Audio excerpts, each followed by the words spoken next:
최루탄이 없는 세상에서 사는 것이라 이렇게 대답하고 있습니다. 한동안 이 386 세대라는 말도 유행했죠. 이것은 그 당시에 30대로서 80년대에 대학을 다닌 60년대 출신을 끊는 말이 386 세대입니다. 이들은 민주화 운동의 주체로서 산소보다 최루탄을 더 많이 마시면서 학교에 다녔다고 해도 과언이 아닙니다. 만약 그때 그들에게 꿈이 뭐냐 물어보았다면 군사 정권이 속히 무너져서 민주화된 좋은 세상이 오는 것이라고 대답을 했을 것입니다. 그런데 민주화가 오면서 또 후에 IMF라는 엄청난 또 한파를 겪게 되잖아요. 그래서 실업자들이 무더기로 쏟아져나오고 대학을 나와도 취직할 길이 없었고 많은 젊은이들이 미국에 유학 갔다가 불법 체류하는 시기가 닥치는 생각지도 못한 일들을 많이 겪게 되었습니다. 그러다가 IMF를 겨우 극복하고 또 조금 경기가 활성화되어지다가 또다시 경기의 침체와 여러 가지 세계적인 금융위기를 비롯한 주가 폭락과 달러와 또 엔화 상승 여러 가지 경제가 닥쳤을 때 그때 또 모든 사람들에게 바로 고대하는 것이 뭐냐? 경제의 안정이었습니다. 그리고 최근에는 코로나 팬데믹을 겪으면서 마스크 없이 다니는 세상, 바이러스가 없는 세상, 마음껏 자유롭게 숨 쉬고 호흡하며 울리며 다닐 수 있는 날들을 많이 고대했습니다. 지금은 또 환경이나 여러 가지 일들로 사람들이 불안해하잖아요. 아마 안전한 세상을 또 고대할지도 모릅니다. 이렇게 사람들은 그 시대 때마다 이 고대하는 것들이 더 달랐습니다. 유다 백성들에게도 학수 고대하는 날이 있었습니다. 그것이 바로 여호와의 날이었습니다. 언제부터 그들이 여호와의 날을 기다렸는지는 분명하지 않습니다. 이스라엘이 남북으로 나뉘면서 그런 소망을 갖게 되었는지 아니면 유다의 형편이 점점 더 어려워지면서 갖게 되었는지는 분명치 않습니다. 그러나 시간이 지날수록 그들 사이에는 앞으로 여호와의 날이 올 것이다. 그 날이 오면 유다와 이스라엘이 통일되어서 그 옛날 다윗과 솔로몬 시대의 영광을 되찾을 것이라는 그런 기대가 점점 더 강해지고 있었습니다. 그런데 오늘 말씀에서 요엘 선지자는 여호와의 날을 이야기합니다. 여호와의 날이 오긴 올 텐데 그 날은 그들의 기대처럼 밝고 복된 날이 아니라 어둡고 캄캄한 날이 될 것이라고 지금 이야기하고 있습니다. 옛날에 여러분 환등기 여러분 알 겁니다. 환등기를 사용할 때는 필름을 한 장씩 일일이 넣어줘야 합니다.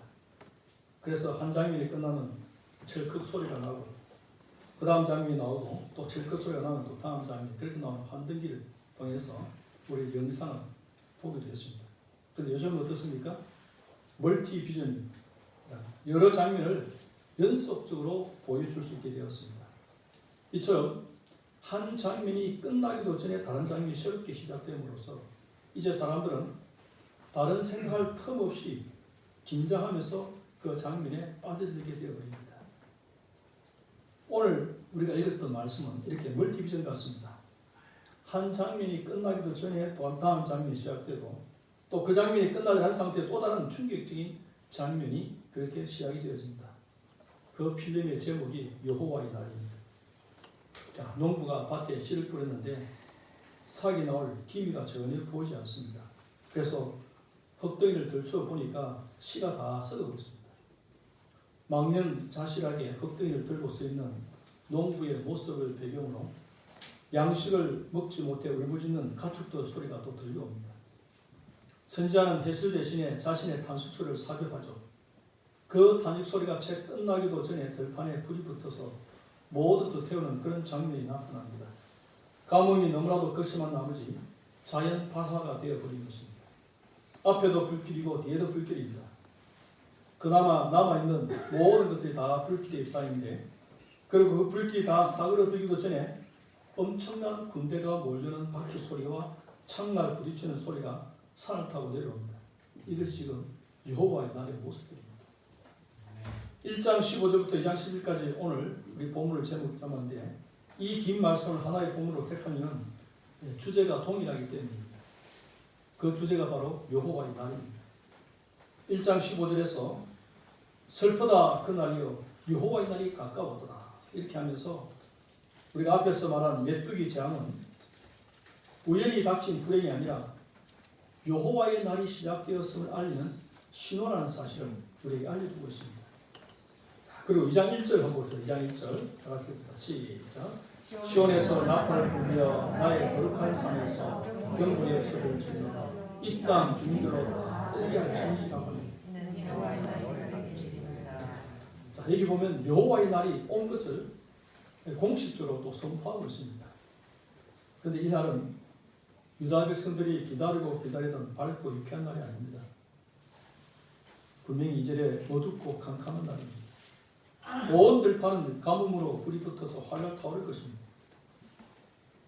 4절 이하에서는 아예 여호와의 날이라는 표현조차도 없이 그날에 닥칠 무서운 군대의 모습들을 또 보여주고 있습니다.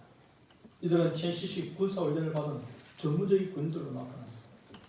그리고 놀랍게도 11절에 보면 그 군대를 고려하고 있는 장수가 누구냐? 바로 여호와 하나님입니다.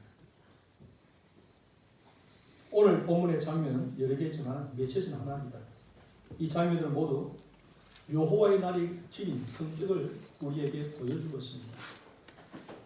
아까도 이야기했지만 사실 유다 백성들은 여호와의 날에 대한 굉장히 낙관적인 기대를 가지고 있었습니다. 즉 그날이 오면 하나님께서 이 세상에 개입하셔서 그들을 괴롭히던 모든 악한 세력들을 뒤엎고 자유와 축복을 주실 것을 기대했습니다. 물론 이것은 하나님의 속성상 당연한 길이었습니다. 우리 하나님은 의로운 분이시며 자기 백성들을 사랑하신 분이시고 그러니까 미래에 어떤 날이 이르면 불의를 행한 자들을 심판하시고 자신들을 축복해 줄 것이 분명하다는 것입니다.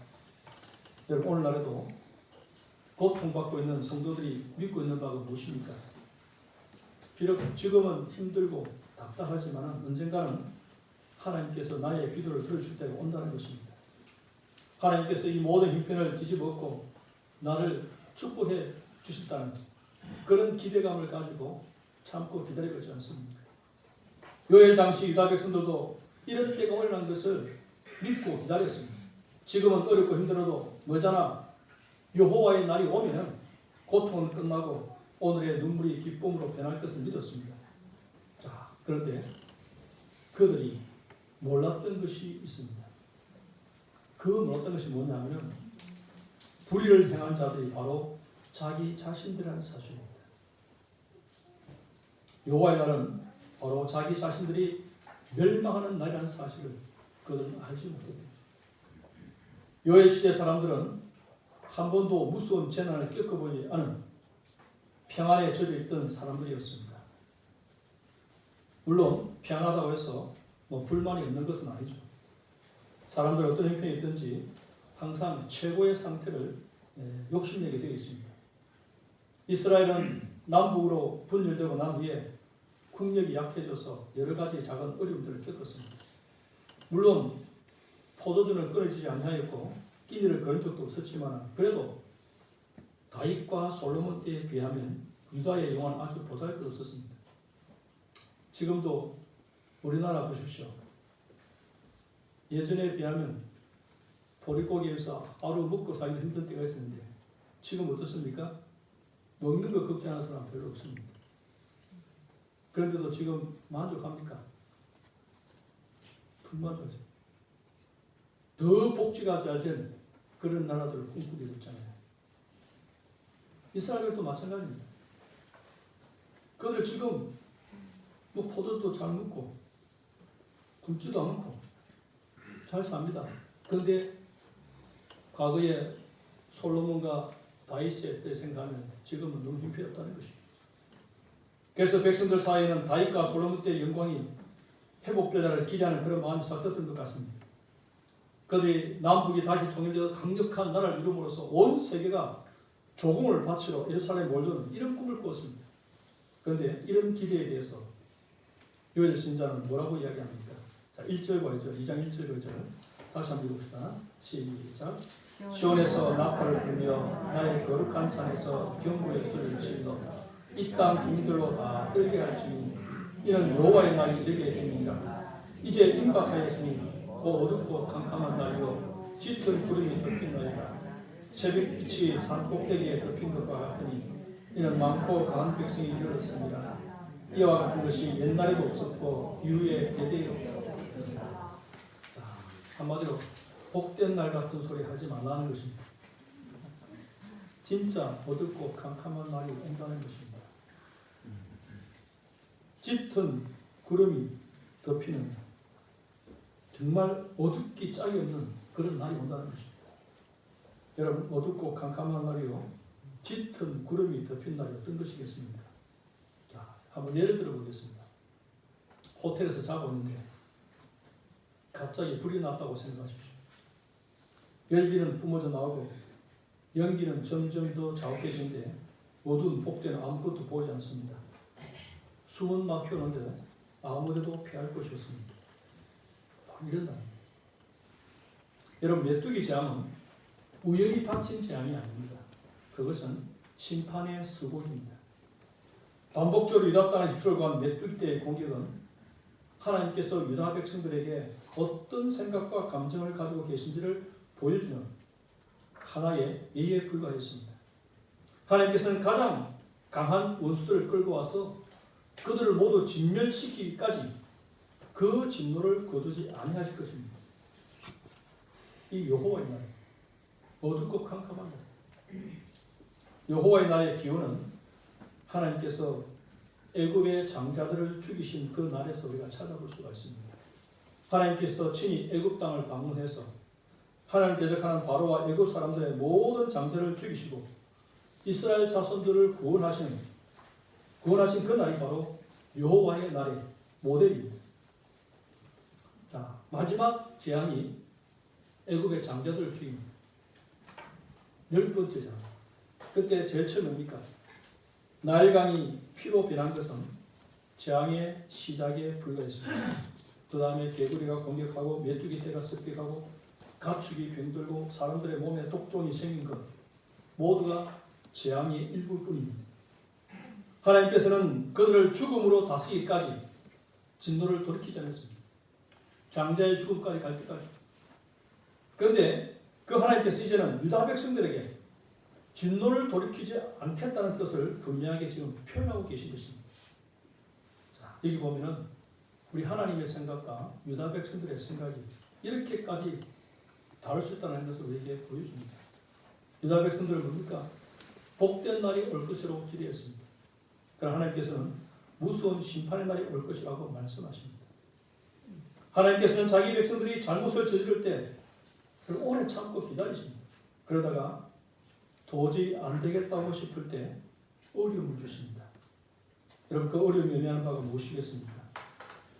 지금 그 길은 바른 길이 아니니까 돌이키라. 여러분, 하나님의 백성들에게 어려움이 오는 것은 이런 이유가 많습니다. 그런데 유다 백성들은 우리가 바른 길로 가고 있는데 핍박이 오는구나. 이 핍박을 잘 견디면 하나님이 상급을 주실 거다. 이런 생각하고 있습니다.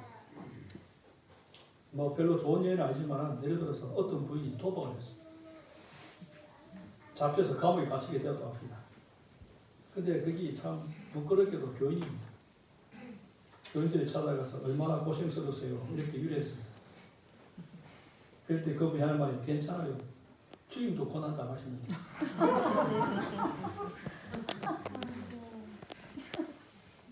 지금 유다 백성들 꼴이 그겁니다.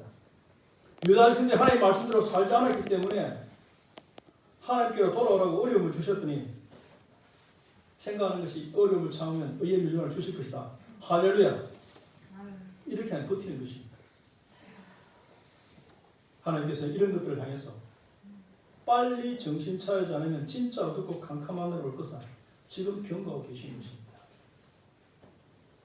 여러분, 여호와의 날에 대한 묘사는 뭐라고 표현됩니까? 15절 보면 슬프다 그날이야.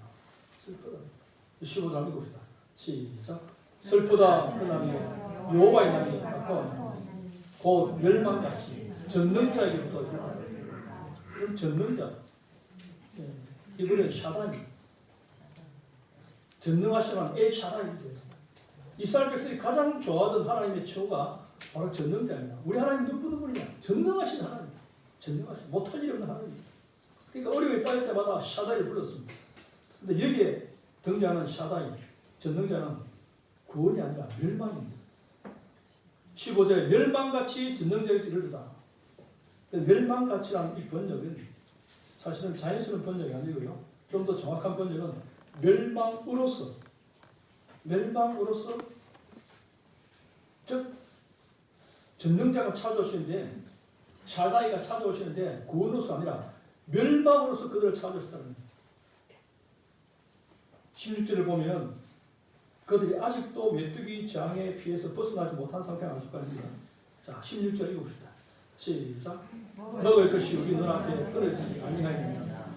기쁨과 즐거움이 우리 하나님의 성계에서 끊어지지 아니하였느냐. 예. 아직 메뚜기 장에서 채 회복도 되지 않았는데 뭡니까? 짐승들의 헐떡거리는 소리가 또 들립니다. 18절과 20절 보면요. 즉 전편이 끝나기 전에 후편이 바로 시작되는 꼴인데 18절 보면은 가축이 울부짖고 소떼가 소를 하니 이는 꼴이 없습니다. 양떼도 피곤하더라. 20절 말씀 보면 들짐승도 주를 향하여 헐떡거리오니 시내가 다 말랐고 들의 풀이 불에 탔음입니다. 이런 들짐승과 가축들이 물을 마시 못해서 고통스러운 그 울부짖음이 마치 귀에 들린 것처럼 그렇게 표현되고 있습니다. 그리고 2장 3절에 보면 이 가뭄이 그치기도 전에 들불이라는 장면을 묘사하고 있습니다. 2장 3절 한번 봅시다. 시작. 불이 그들의 앞을 사람이여 불꽃이 그들의 길을 태우니 그들의 예전의 땅은 예전 동산 같았으나 그들의 나중의 땅은 황폐한 물 같으니 그것을 피한 자가 없다. 아마도 들판이 온통 불바다입니다. 바삭 가문 땅에 자연적으로 불이 붙어서 온 땅을 태우고 있습니다. 이런 미국 로스앤젤레스에는 가끔 산불이 나는데 한번 산불이 나면 끄기가 힘들다고 하지 않습니까? 그곳은 지중해성 주위에서 감람나무와 유칼립투스처럼 식물성 기름 함유한 식물이 많기 때문입니다. 그래서 건조한 시기에 불이 붙으면 쉽게 끌 수가 없습니다. 그처럼 유다에서도 이 가뭄으로 바싹 마른 땅에 불이 붙어서 온 세상이 지금 불바다가 된다는 것입니다. 여러분 메뚜기가 여러 차례 휩쓸고 지나갑니다. 거기에서 채 회복되기도 전에 심한 가뭄이 닥쳐 시냇물이 다 말라버립니다. 설상가상으로 덜불까지 불어서 온 세상이 불바다입니다. 집도 타고 창고도 타고 덜판에 있는 모든 게 타오릅니다. 이 그런 가운데 그때 산 너머에서 뭔가 굉장한 소리가 들려옵니다. 자, 2장 5절 말씀 다 같이 봅시다. 시작. 그들이 산꼭대기에서 뜨는 소리.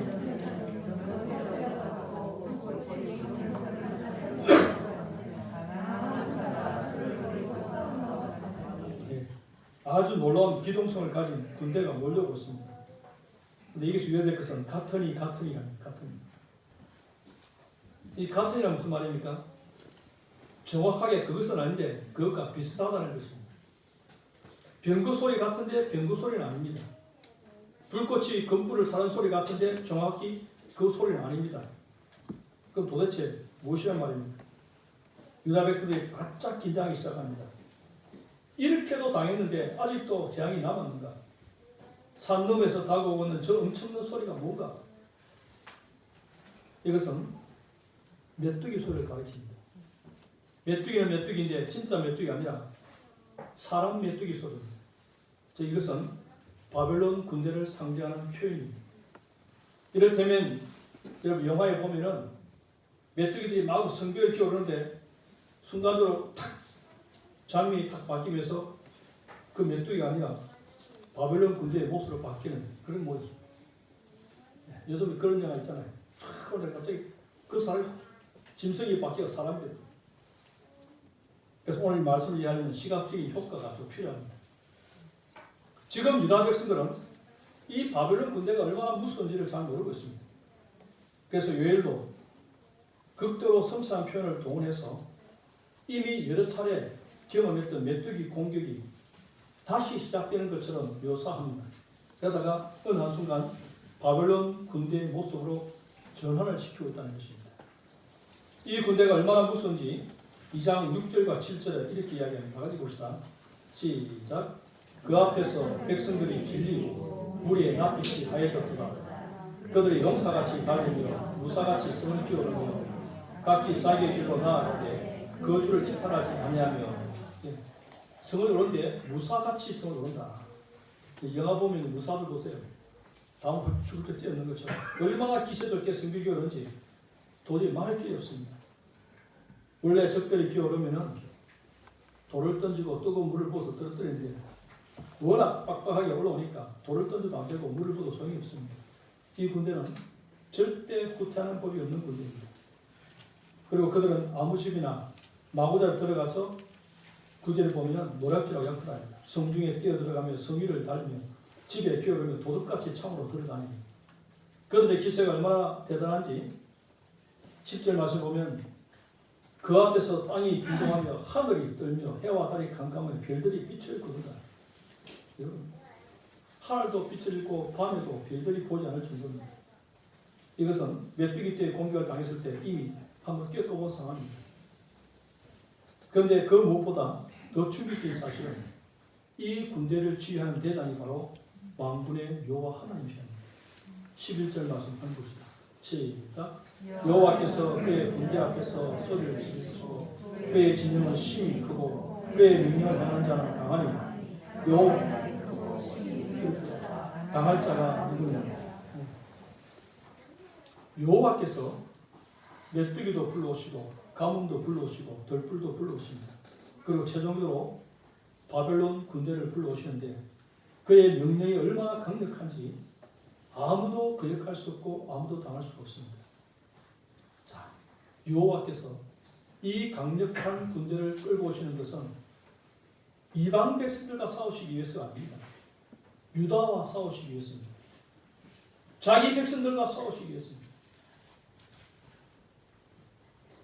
하나님께서는 왜 이렇게 연속적으로 마치 애굽의 바로를 징계하듯이 유다 백성들을 징계하시는 것일까? 왜 그랬을까? 하나님께서 왜 그랬을까? 여러분, 그 이유는 하나님은 택한 백성을 절대로 포기하시는 법이 없기 때문입니다. 사람은 포기해도 하나님께서는 포기하지 않으십니다. 자기 백성들을 포기하지 않으시기 때문에 그렇게 공격해 오십니다. 그래서 그들이 하나님께서 원하시는 모습으로 회복될 때까지 연속적으로 징계하십니다.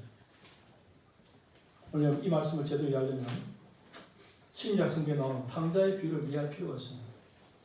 지금 유다 백성들은 크게 잘못한 것이 없습니다. 다른 나라에 비하면 도덕적으로 특별히 더 타락했다고 할 만한 게 없습니다. 그래서 그들은 하나님을 잘 믿는다라고 생각했습니다. 그런데도 하나님께서 그들을 원수로 삼으신 이유가 무엇이겠습니까? 여러분, 탕자의 비유에 나오는 작은 아들, 아주 나쁜 아들입니다. 아버지 재산 다 받아가지고 허랑방탕이 다 날려버리지 않습니까? 근데 그에 못지않게도 나쁜 아들이 바로 큰 아들입니다.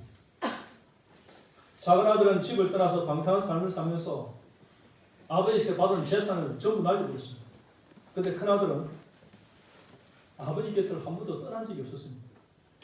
그런데 큰 아들은요, 돌아온 동생을 아버지가 기쁘게 영접하는 것을 보고 화를 냅니다. 여기에 이상한 점이 있지 않습니까? 아버지 곁을 한 번도 떠나지 않고 늘 함께 있었던 큰아들의 생각이 어쩌면 이렇게까지 아버지의 생각과 다를 수 있을까? 여러분, 아버지와 늘 한 번도 떠나지 아버지와 함께 살았던 그 큰아들이 어떻게 아버지의 생각과 이렇게 다를 수 있을까? 큰아들은 작은 아들보다 더 고치기 어려운 사람입니다. 작은 아들은 자기가 죄를 지었다는 걸 압니다. 자기가 잘못했다는 걸 압니다. 회개하고 죽기를 돌아왔습니다. 그런데 큰아들은 내가 무슨 죄가 있어? 내가 얼마나 착하고 잘난 아들인데 하면서 씩씩거립니다. 이런 사람은 요즘 말로 표현하면 입만 벌리면 주여, 넘어져도 주여, 어디 불쳐도 주여, 하는 것마다 주여 합니다. 그런데 하나님을 전혀 닮지 않았습니다. 그렇게 냉정하고 차가울 수가 없습니다. 여러분, 이런 사람을 고치기가 눈에 보이는 큰 죄를 지은 사람을 고치기보다 몇 배나 더 어렵습니다. 요엘 당시에 유다 백성들이 이런 사람과 같았습니다. 그들은 하나님을 떠나지 않고 계속 신앙생활을 했습니다. 그런데 문제는 그들의 마음속에 사랑이 하나도 없었다는 것입니다. 사람들이 그렇게 비판질 수가 없었어요. 그래서 하나님께서는 이 사람들을 더 악하게 보셨습니다. 여러분, 사랑이 식은 것이 도둑질하고 사기치는 것보다 더 나쁘다는 것입니다. 알겠습니까? 그 단단한 종교적 윗선의 껍질을 깨려면 어떻게 해야 되겠습니까? 연속적으로 징계하지 않을 수가 없는 것입니다. 약간의 징계는 통하지도 않습니다. 메뚜기가 몇 차례씩 지나가고 가뭄이 지나가고 들불이 불고 바벨론 군대가 메뚜기 같이 쳐들어와야 비로소 우리에게 무슨 문제가 있나 보다 라고 생각하기 시작합니다. 여러분, 많은 사람들이요, 하나님께 한 번, 두 번 매일 맞아도 정신을 못 차립니다. 어쩌다가 오늘 재수가 없었다. 오늘 어쩌다 그래도 했겠지 생각합니다. 그런데 한 번, 두 번이 아니고 연속으로 10번 정도 맞아보면 그때서는 정신 좀 들 겁니다. 이게 뭔가 이게 아무리 생각해도 이런 일이 일어날 수 없는데 혹시 내가 하나님 앞에 잘못하는 겁니까? 그때 이제 그렇게. 왜냐하면 신앙은 종교적인 경력을 쌓는 게 아닙니다. 신앙은 사랑입니다. 하나님을 사랑하고 다른 사람을 더 사랑하게 되는 것입니다. 사랑할 수 없는 사람을 사랑하려고 점점 더 노력하게 되는 것입니다. 다른 사람을 위한 눈물이 점점 더 많아지고 점점 더 관대해지는 것, 이것이 신앙입니다. 노름하고 술 마시고 거짓말하는 사람도 하나님을 떠나 있는 사람이지만 교회 한 번 빠지지 않으면서도 다른 사람을 용서하는 마음 없이 미워하고 비판하는 사람들은 더 멀리 떠나 있는 사람입니다. 알겠습니까?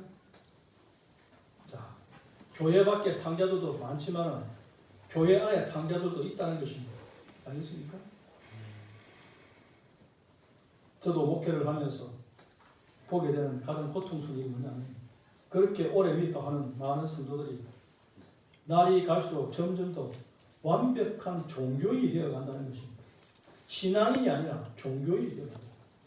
주기도문도 잘 외우고 사도신경도 잘 외우고 십계명도 뭔지를 잘 압니다. 또 누구보다 교회에서 많은 시간을 보내고 있고 교회도 매우 열심입니다. 그런데 하나님께서 말씀하는 건 뭐냐면은 예전보다 사랑은 더 없어지고 냉담해지고 점점 더 외식에 빠져 있다면 결국 너 같은 자도 나에게서 멀어지고 있는 하나님께서 멀어지고 있다는 것입니다. 이걸 뜯어 고치려면 어떻게 해야 되겠습니까? 시리즈로 어려움이 필요합니다. 시리즈로. 알겠습니까? 여러분, 드럼을 치듯이 두두두두 연속적으로 어려움을 주어야 비로소 내가 이렇게 교회당을 잘 찾는데도 불구하고 왜 이런 드럼 소리가 나나 하면서 고민을 시작하지. 한 번 딱 때려갖고는 정신을 못 차린다는 거죠. 여러분, 술 마시고 제멋대로 사는 거 정말 나쁜 짓입니다. 요즘 보니까 참 나쁜 사람 많아요. 어떤 사람은 술 먹고 음주운전하는 사람. 기가 차고요. 지 혼자 사고 사는 게 괜찮은데 지 혼자 사는 게 괜찮아요. 그렇죠? 얼마나 이 사람들 때문에 참 억울한 목숨을 잃는 사람들이 많습니다. 아주 나쁜 짓 아닙니까? 혼을 내야 됩니다. 그런데 그보다 더 무서운 일은 신앙생활 잘하고 있는데도 점점 더 사랑이 없어지고 점점 더 비판적인 사람이 되어간다는 것입니다.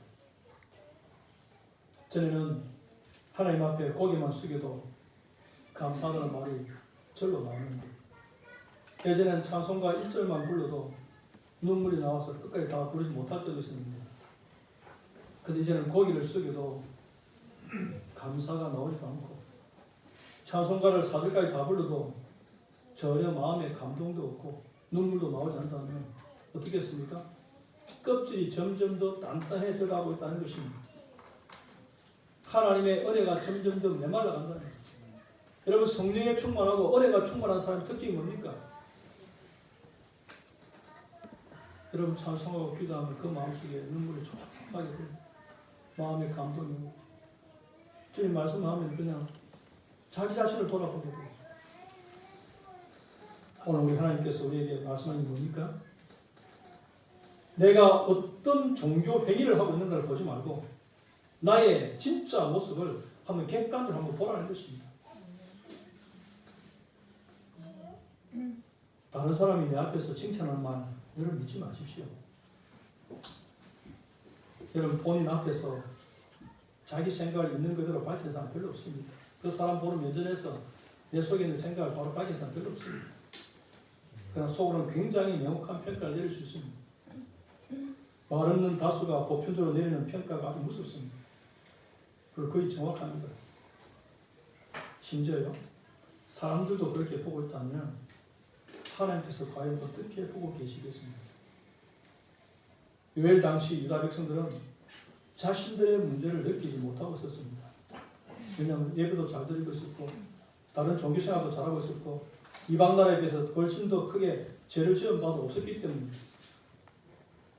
그런데 하나님께서는 그렇게 신앙생활 잘하는 너희가 어찌 그리 사랑이 없을 수 있느냐?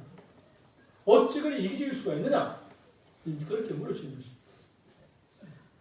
여러분, 다른 사람들보다 신앙생활 잘하고 있기 때문에 안전하다고 생각하십니까? 하나님의 생각은 다릅니다. 하나님께서 원하시는 것은 신앙이 깊어질수록 더 사랑하는 것입니다. 더 어린아이가 되는 것입니다. 다른 사람의 평가가 중요하지 않습니다. 우리를 둘러싼 껍질을 깨고 정말 내 속에서 들려오는 양심의 소리에 따라서 하나님 앞에서 온전한 모습을 회복해야 됩니다. 눈물을 회복하고 사랑을 회복해야 됩니다. 그렇지 않고 신앙생활을 하면 할수록 점점 더 마음이 좁아지고 점점 더 껍질이 단단해지고 있다면 나의 신앙에 문제가 생긴 것입니다.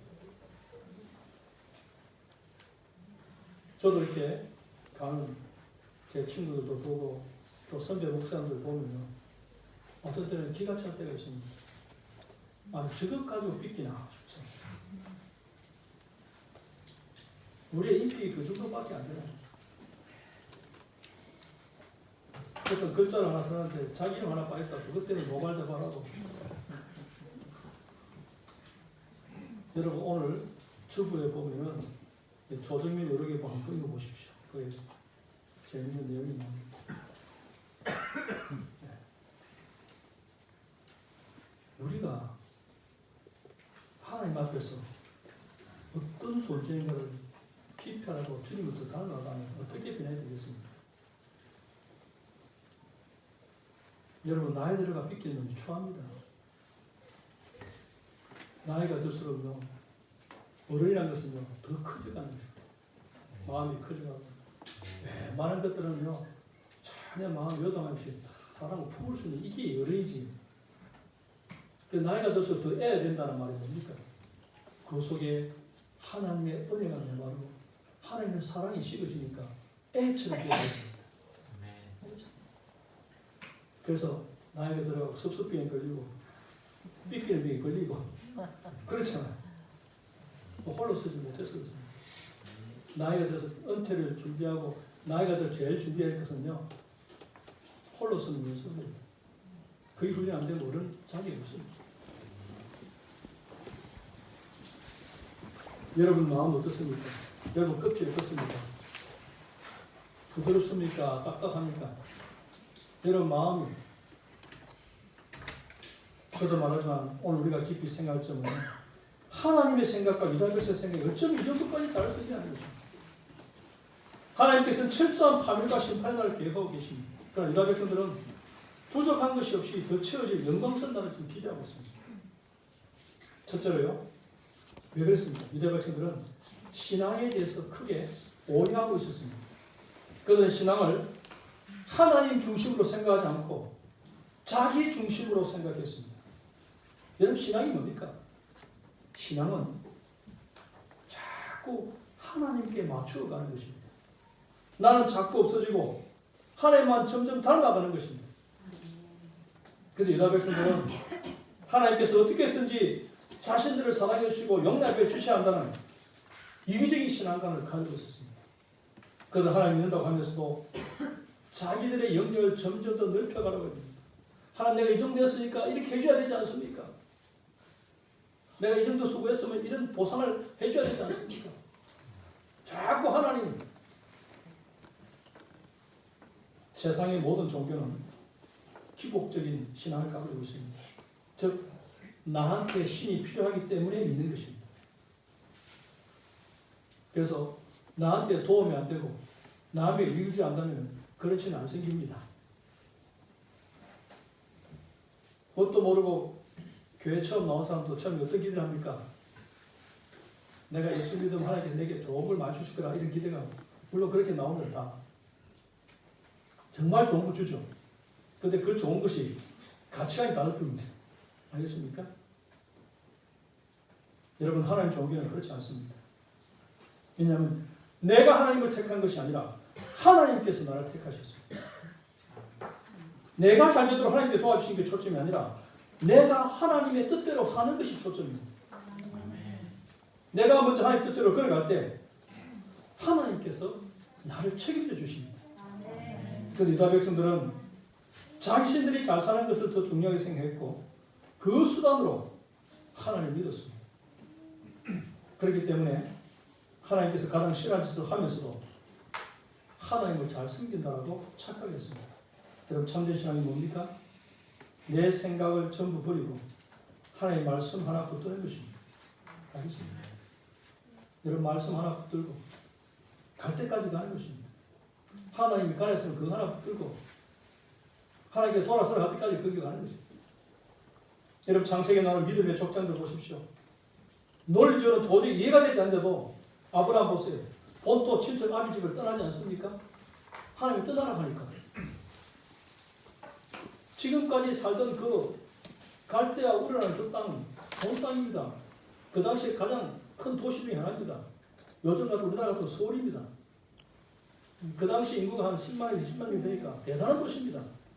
거기서 못 살았습니까? 자리 잡고 잘 살았습니다. 나무를 짜게 살던 사람입니다. 그런데 하나님께 정치 없이 떠나라.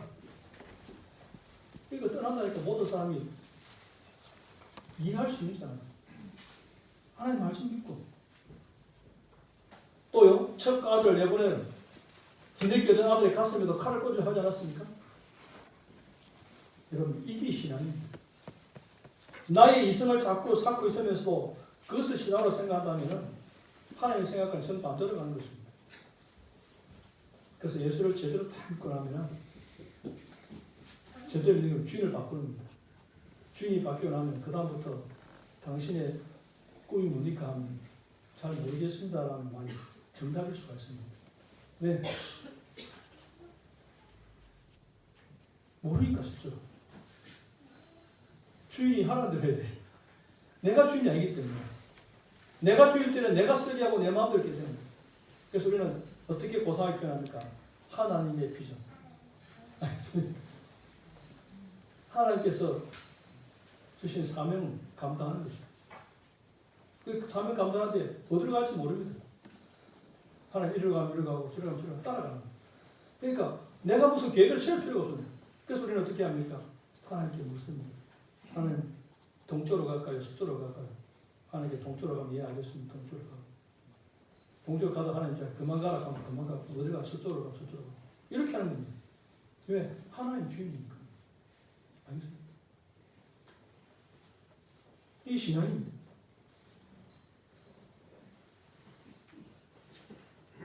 그런데 많은 사람들이요 하나님 생각과 저는 반대 방향을 많이 가고 있습니다. 유다 백성들도 하나님의 말씀은 명분으로만 세워놓고 실제로는 자기들의 성을 계속 쌓아나갔습니다. 그 결과가 무엇입니까? 그 단단하던 예루살렘 성벽이 무너지고 성전이 불타버린 것입니다. 그들 그렇게 모든 것이 무너지고 나서야 하나님께 돌아와서 이제 신약교회를 준비하는 공동체가 되지 않습니다. 여러분, 내가 가진 생각들을 전부 버리십시오. 그 중요해요. 말씀 하나 붙들고 갈 때까지 한번 가보십시오. 그러다가 도저히 더 갈 수 없을 만 한계에 딱 부딪히면은 어떤 일이 납니까? 바로 거기에서부터 기적의 역사가 나타나고 부활의 능력이 나타납니다. 이렇게 유대 백성들의 그 신앙은 하나님 중심이 아니라 자기 생각했기 때문에 결국은 하나님의 심판을 피할 수 없습니다. 두 번째로 유다 백성들은 너무 오랫동안 말씀 없이 습관적인 신앙생활을 해왔습니다. 이런 말씀 없이 오래 믿으면 신앙적인 비영화가 되기 마련입니다. 만약 우리가 낯선 길을 여행하고 있다면 과연 내가 바른 길을 가고 있는지 나침판이나 지도를 통해서 계속 확인해 볼 것입니다. 여러분, 그렇게 하지 않으면 처음에 약간 방향을 잘못 잡았다가 결국에는 완전히 다른 곳으로 가버리게 되는 결과를 맞이할 수 있기 때문입니다. 옛날에 우리나라 항공기가 옛 소련 미사일에 격추되는 큰 벽이 난 것도 뭡니까? 항로를 이탈했기 때문에. 처음에는 아주 약간 이탈하는데 불과했습니다. 그런데 계속 날다 보니까 어느새 소련의 영공을 침범해 버린 것입니다. 여러분, 하나님의 말씀을 통해서 우리의 위치를 항상 확인해야 됩니다. 그렇지 않고 위치가 약간 틀어진 것을 무시한 채 계속 가면 결국 어떻게 됩니까? 격추되고 말 것입니다. 그래서 내 방식대로 믿는 것, 여러분, 위험합니다. 이스라엘의 그리스도인자들은 작은 오차를 무시하도록 가르쳤습니다. 그 결과가 무엇입니까? 완전히 망할 자리에 있으면서도 가장 안전하고 복된 곳에 와 있느냐 착각하게 된 것입니다. 분명히 하나님께서 에레미야 선지자를 통해서 예루살렘 성을 망한다. 살 것 같으면 빨리 바벨을 항복하고 거기서 나오라 했습니다. 그런데 예루살렘 성에 남아있던 거짓 선지자들은 어떻게 이야기합니까? 예루살렘 성은 한 번도 무너진 적이 없다. 걱정하지 마. 하나님 지켜주실 것이다. 기도하자. 백성들을 선동했습니다. 어느 말이 더 효과있습니까? 항상 사람들은요, 잘 되자는데 심할 겁니다. 뭐 에레미야 선지자하고 그리스도 선지자 다 같은 선지자인데 에레미야는 혼자고 그리스도는 더 많은데 다수를 따라갑니다. 결국은요, 다 죽습니다.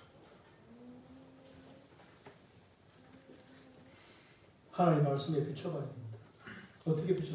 백성들도 생각이 있으면 에레미야의 말을 잘 쓴 거예요. 에레미야 한 말이 되는가 안 되는가. 말들 다 이루어지잖아요. 그리스도자는 사람의 기운만, 사람의 감정만 막 흥분시키고 막 될 것처럼 막 으쌰으쌰.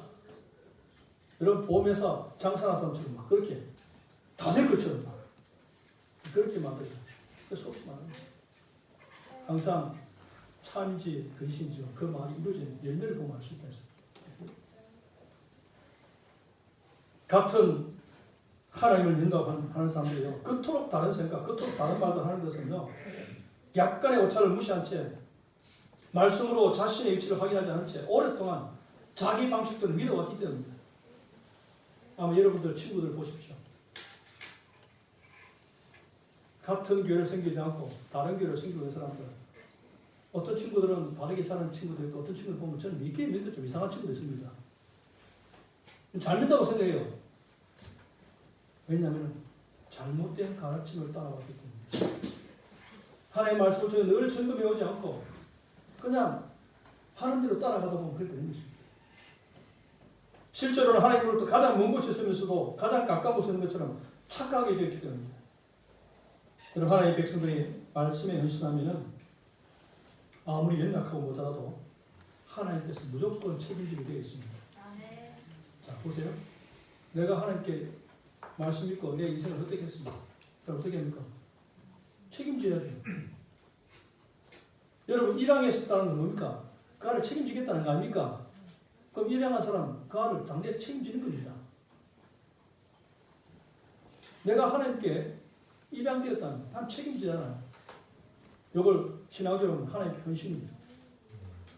하나님께 나를 드렸습니다. 이제 하나님 내 전체를 드렸습니다. 그럼 하나님께서 내 삶을 인도해 가십니다. 그런데 왜 매를 맞습니까?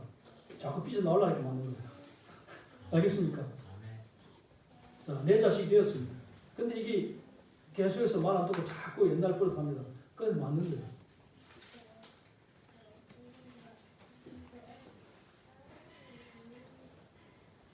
그래서 하나님께서는 하나님 인도하면서 말씀을 무시하고 자기 방법대로 자기 욕심대로 사는 사람을 특별하게 징계하십니다. 오늘 보면 재앙을 시리즈로 보내서 바른 신앙의 자리에 돌아오게 하시든지 만약 끝까지 돌아오지 않으면 완전히 파멸시켜 버리십니다. 우리 하나님께서는 교만한 자를 징계하실 방법들을 수천 가지를 갖고 계십니다. 물론 그런 징계를 다 받고 나서 하나님께 돌아와서 감사하는 것도 귀한 일이겠지만 여러분 꼭 그렇게 맞고 나서야 돌아올 필요가 뭐가 있겠습니까? 다리 하나 잘리고 팔 하나 잘리고 와서 그렇게 감정하면 그렇게 은혜가 됩니까? 여러분 맞기 전에 깨닫고 돌아온 필요는 훨씬 더 복되지 않습니까? 저는 이 말씀 늘 생각합니다. 너는 나를 본구로 믿느냐 보지 않고 믿느냐는 더 복되다. 하나님 내 눈앞에 딱 나타나서 보여주면 내가 믿겠습니다. 내 도망할 때 그런 믿음, 의심하는 믿음. 그러나 주님께서는 말씀만으로 속합니다. 백부장님 이거 보세요. 말씀만 해도 내가 믿습니다. 하나님이 누군지를 알면 그분의 말씀도 동일하게 그 능력이 나타나는 것을 믿기 때문입니다. 요엘이 마치 멀티비전을 사용하듯이 충격적인 방식으로 재앙 실제를 보여주고 있는 이유는 왜 그리 보입니까? 아직도 유다의 기회가 있기 때문입니다. 다시 말해서 지금이라도 껍질을 깨고 겸손해지기만 하면 이 재앙들을 피할 수 있다는 것입니다. 유다 앞에는 가뭄과 들불이 기다리고 있습니다. 지금 하나님의 신호가 떨어지면 달려들고 준비하려고 딱 하고 있습니다. 결말이 여러분 하나님 다 준비하고 있습니다. 그뿐만 아닙니다. 페르시아도 있고요. 로마도 있습니다. 바벨론뿐만 아니라 그 다음 계속 있습니다. 그러나 지금이라도 붉은 배를 두르고 하나님 앞에 자신의 교만하고 방자한 삶을 고백하며 겸손을 되찾기만 하면 하나님께서 이 모든 재앙을 거두시고 지금까지 당한 어려움들을 다 갚아주신다는 것입니다. 그런데 왜 바보같이 이 바로처럼 미련하게 시리즈로 두들겨 맞고 나서야 돌아오냐는 것입니다. 하나님께서 우리에게 요구하시는 것은 흠이나 티가 전혀 없는 완벽한 삶이 아닙니다. 우리가 어떻게 하나님 앞에 완벽할 수가 있겠습니까? 하나님께서 우리가 연약해서 실수로 하나님의 뜻을 거역하는 데 대해서는 이렇게 진노하지 않습니다. 하나님 유다 백성들이 진노하시는 것은 그들이 정직하지 않았기 때문입니다. 하나님 앞에서 자신의 연약함과 부족함을 솔직하게 시인하고 그분의 용서와 은혜를 간구하지 않았기 때문입니다. 조금만 주의를 기울이면 내가 얼마나 잘못되었다는 걸 알 수 있습니다. 그런데 거짓 선지자들의 말 듣고 거짓된 희망을 가지고 아무 문제가 없는 것처럼 찾고 있을 것입니다. 오늘 하나님께서 우리가 정직과 겸손을 되찾기를 원하십니다. 이것만 되찾아는 이미 징계를 받아 비참한 모습이 되었다 하더라도 놀랍게 회복시켜 주시고 아무도 건드릴 수 없도록 여러분 지켜주실 것입니다. 여러분 겸손이라는 것은 수십 가지 재앙을 막는 방패이자 하늘 문을 여는 열쇠입니다. 그래서 겸손한 사람은 자기만 사는 것이 아니라 주위 사람들까지도 살려냅니다. 오늘 저와 여러분들이 하나님 앞에서 이런 모습을 되찾게 되기를 간절히 바랍니다. 살아계신 하나님 아버지, 오늘 말씀을 통해서 여호와의 날에 대해서 말씀했습니다. 유다 백성들은 자기들의 소원이 이루어지는 가장 강한 나라가 되어지고 이때까지 받은 모든 수렁을 해결해주는 축복의 날로 착각했지만 그날은 어둡고 캄캄한 날이요 멸망의 날이라는 것을 말씀하십니다. 그걸 통해서 유다 백성들의 참된 실상을 포기하여 주신 분, 하나님의 생각과 이 백성들의 생각이 이렇게 다르다는 것을 알게 하시는데 오늘 이 시대를 살아가는 많은 믿는 사람들이라고 하는 우리들조차도 하나님 생각과 얼마든지 다르게 생각하면서 아무 문제 없이 아무 걱정 없이 괜찮은 것으로 착각하고 사는 경우가 얼마나 많은지 모릅니다. 아버지 하나님, 오늘도 참 신앙이 뭔지를 바로 깨닫게 하셨사옵니다.